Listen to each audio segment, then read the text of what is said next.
ब्रज भूमि एक अद्भुत भूमि है। यहाँ पर रहने वाले संतों को आप बाहरी आवरण देखकर इस बात का बिल्कुल भी अनुमान नहीं लगा सकते कि ये किस कोटि के महात्मा हैं। कोई भीख मांग रहा है, कोई पागलों की तरह रहता है, कोई पुराने कपड़ों को चिथड़े ओढ़ रहा है, किसी से बात करो तो गालियाँ बकने लगता है। ये सब वो जानकर ऐसा करते हैं, अपने स्वरूप को छुपाने के लिए, ताकि अनधिकारी लोग उन्हें परेशान न करें, उनके भजन में विघ्न ना उत्पन्न हो, उनकी रसमयी चिंतन की धारा अबाध रूप से अपने प्रीतम के साथ चलती रहे। ऐसे बहुत ही कम लोग होते हैं जो संसार में पड़कर दुखी हो इनसे निकलने का उपाय खोजते हैं। ज़्यादातर तो संसारी समस्याओं का समाधान ही चाहते हैं। बेटे की नौकरी, बेटी की शादी, हमें ये कष्ट, हमें ये कष्ट। संसारी लोगों के कष्ट ही समाप्त नहीं होते। सुख दुख सभी को आते हैं, परंतु भगवत मुखी उन्हें अपने भगवान की कृपा समझता है और भगवान को अपने साथ महसूस करता हुआ उनसे पार चला जाता है। और घोर संसारी लोग ऐसा नहीं सोचता। वो क्या सोचता है, इसके लिए मुझे एक कहानी छोटी सी याद आ रही है, आपको सुनाता हूँ। एक व्यक्ति मरकर भगवान के पास गया और बोला, आपने मेरा साथ कभी नहीं दिया। भगवान मुस्कुराए और उन्होंने उसके जीवन की ड्राइंग मंगवाई। ड्राइंग लाके उसको दिखाया, देखो तुम्हारे ये 4 पैर हैं, 2 मेरे 2 तुम्हारे। तो मनुष्य देखने लगा और उसने देखा आगे जाके 2 ही पैर थे। तो वो बोला, देखो ये 2 पैर, ये यहाँ तुमने मुझे अकेला छोड़ दिया। भगवान से बोला। भगवान ने कहा, नहीं, यहाँ तुम इतने थक गए थे कि मैंने तुमको अपनी गोद में ले लिया। मनुष्य कभी भी भगवान से संतुष्ट नहीं होता, हमेशा वो भगवान में ही दोष निकालता रहता है। अब इस तरह वो भगवान को ही दोष देता रहता है, इसलिए भगवान की कृपा की अनुभूति सारे जीवन में कभी कर ही नहीं पाता। अब मैं आपको एक परम विरक्त संत अद्भुत कथा सुनाता हूँ, जो अभी कुछ ही वर्षों पहले हुई थी। और वो कुछ वर्ष पहले ही भगवत धाम गए थे। मलूक पीठ से थोड़ी दूरी पर एक जमुना जी के किनारे एक बड़ा सा पीपल का वृक्ष है। उसके चारों ओर चुनाई करके एक गोल सा चबूतरा बना हुआ था। चबूतरा कच्चा था, केवल बाहरी दीवार पक्की बनी हुई थी और उसके अंदर ब्रजरज भरी हुई थी। मतलब वो जमीन से थोड़ा सा ऊंचाई पर था। वहाँ उसे चबूतरे पर एक पागल व्यक्ति पड़ा रहता था, जो ना कभी नहाता था, ना कभी केश कटवाता था, और ना कभी नाखून काटता था, और ना कभी कुछ वस्त्र वगैरह धारण करता था। ऐसे नग्न ही, दिगंबर ही पड़े रहते, और ना कभी किसी से कुछ मांगते, ना भोजन खाने को, कुछ नहीं, बस ऐसे ही पड़े रहते। कोई फटा टूटा कोई कपड़ा आसपास पड़ा रहता तो सर्दी में उसको ओढ़ लेते, वो ठंड लगती तो कांपते रहते, पर किसी से कुछ बोलते नहीं थे, हमेशा चुप रहते थे। लोग उन्हें गूंगा ही समझते थे, बस हमेशा नज़रें नीचे किए रहते थे और वहाँ पड़े रहते थे। किसी भी प्रकार की कोई बातचीत नहीं करते थे। कोई रोटी का टुकड़ा उनको दे जाता तो वहीं रज में ही पड़े पड़े पा लेते। वहीं गाय खा जाती तो उसको नहीं मना करते, सूअर खा जाता तो उसको नहीं मना करते, या बंदर कुत्ता कोई ले जाता तो उसे नहीं मना करते। जो उनके हाथ में आ जाती उनको वो पा लेते। वहाँ एक संत पूज्य श्री राजेंद्रदास जी महाराज हमेशा उनको वहाँ पड़ा हुआ देखते थे। सोचते कोई पागल व्यक्ति है। एक बार उस पीपल के पेड़ के पास ही एक आश्रम में कथा हो रही थी। अचानक कथा के बीच में माइक खराब हो गया। माइक चल रहा था तो बाहर भी आवाज़ आ रही थी, बड़े आराम से सुनाई दे रही थी, पर उसके खराब होने पर बाहर आवाज़ सुनाई नहीं देने लगी। कथा भक्तमाल की हो रही थी और करमेती बाई का चरित्र चल रहा था। संध्या का समय था, हल्का सा अंधेरा हो गया था, पर दिखाई दे रहा था। तो अचानक एक लता पता के पास वो पागल व्यक्ति खड़े थे और उनकी आंखों से आंसुओं की धारा बह रही थी।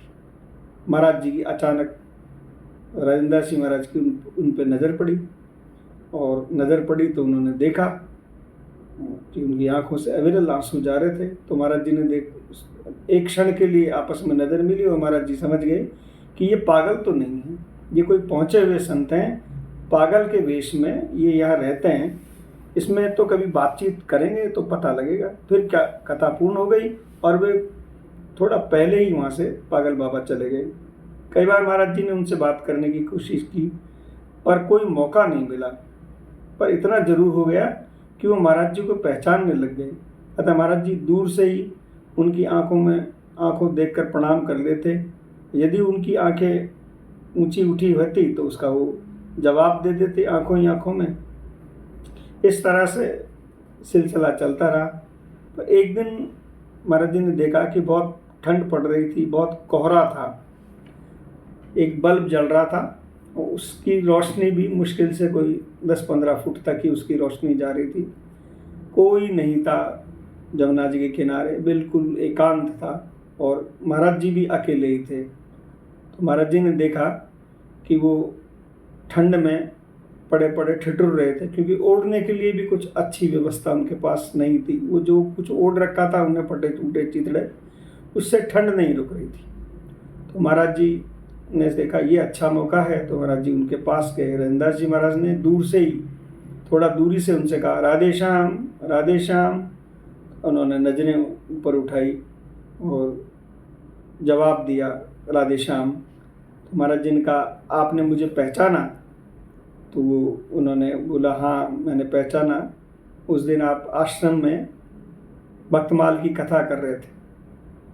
तो महाराज जी ने कहा कि आप पागल तो नहीं है, आप पागल के वेश में कौन हैं, मैं आपसे कुछ प्रश्न करना चाहता हूँ, यदि आपकी आज्ञा हो तो आप बताने की कृपा करें।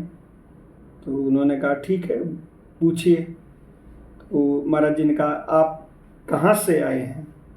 तो उन्होंने कहा कि मैं फर्रुखाबाद से आया। हमने कहा कि आप किस जाति में जन्म है आपका?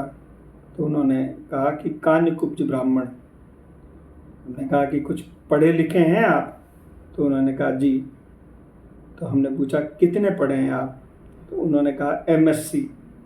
तो हमने कहा हम जानते नहीं, हम खुद भी इतने पढ़े लिखे नहीं, हमने सोचा पढ़ाई तो बहुत ऊंची की है इन्होंने, लेकिन फिर इतने अच्छे घर से भी हैं और फिर ये पागलों की तरह वो क्यों पढ़े रहते हैं। तब फिर हमने उनसे प्रश्न पूछा कि आप इतने अच्छे घर से हैं, उत्तम कुल में, आप ब्राह्मण कुल में पैदा हुए हैं और आप पढ़े लिखे भी बहुत अच्छे हैं, और फिर आपकी रहनी इस प्रकार की क्यों है? आप ठीक प्रकार से क्यों नहीं रहते, स्नान ध्यान करके किसी आश्रम में अच्छे से क्यों नहीं रहते?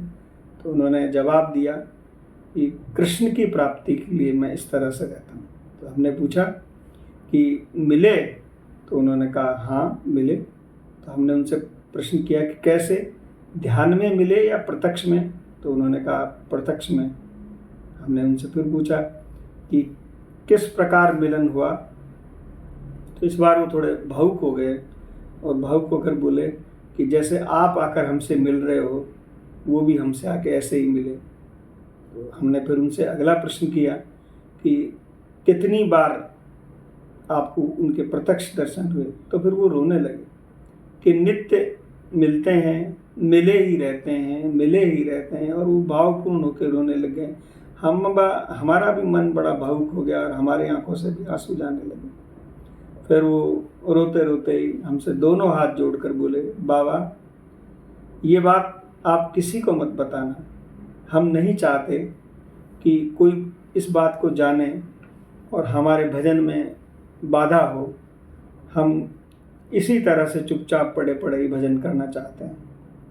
तो महाराज जी, रविदास जी महाराज कहते हैं कि हम बहुत ज़्यादा भावुक हो गए और हमने उनसे कहा कि हम आपसे वादा करते हैं कि जब तक आपका शरीर रहेगा, ये बात हम किसी को भी नहीं कहेंगे, आपका शरीर नहीं रहेगा उसके बाद ज़रूर हम किसी को बताएंगे। तो हम कोई कथा थी हमारी, तो उसकी वजह से हम कहीं बाहर चले गए और 6 महीने बाद जब हम आए तो हमें पता लगा कि उन्होंने शरीर का त्याग कर दिया। हमने पूछा फिर क्या हुआ? तो उन्होंने धीरे धीरे खाना पीना छोड़ दिया और फिर चुपचाप ही पड़े रहते और ऐसे धीरे धीरे उन्होंने अपने शरीर का त्याग कर दिया।